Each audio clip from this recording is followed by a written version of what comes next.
Hey guys, welcome back to the shop. In this video I'm going to finish the front cross member and get the frame welded into one piece.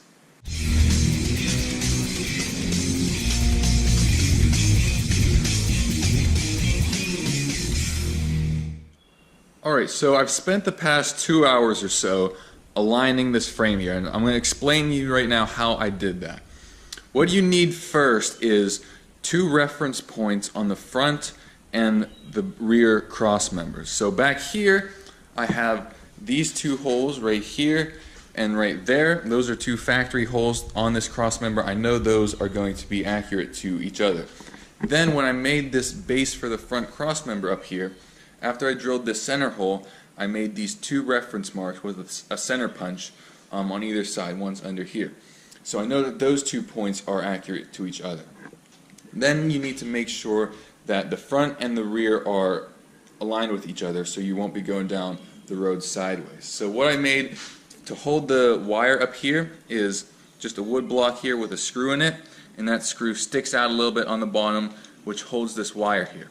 And this wire back here is connected to this thing here, this like scribe or whatever. It really doesn't matter as long as it has a nice point on there that you can use for reference here. Then you pull the wire tight, and you can see here that that comes right to the edge of that hole right there. And when I check it on, what you do is you measure it from the front left to the back right, and then the front right to the back left in an X formation. And you want those to be the same measurements.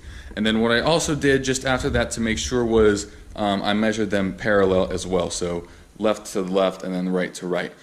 And I've spent about 2 hours doing this, and I got it to definitely within a 1/16 of an inch, and that's pretty good. You definitely want to be within an 1/8 of an inch is what I've read online, but a 1/16 should be good. So what I'm going to do as well up here is you have to set the caster angle of this front cross member, which how much you want it lean back like this. And from what I've read online is you want it to be about 7 degrees.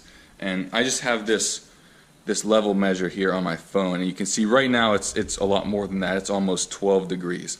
But that's fine because all I'm going to do up here is I'm going to put a tack weld right there and then right there, and then I can hinge this down very carefully in the front to get it exactly where I want it. So what I'm going to do is put a couple tack welds on the front here, put a couple little tacks on the back, measure it again to make sure it's still aligned, because when you put a weld on that like that, once the metal cools, it'll pull the metal in and it can throw it out of whack. So you want to be very careful when you're doing this, because this sets the base of everything you do from this point on. If the frame's off, everything else you're going to do is going to be off. So these are like the most important measurements when you're building a frame like this.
Alright, so now I have both cross members welded into place.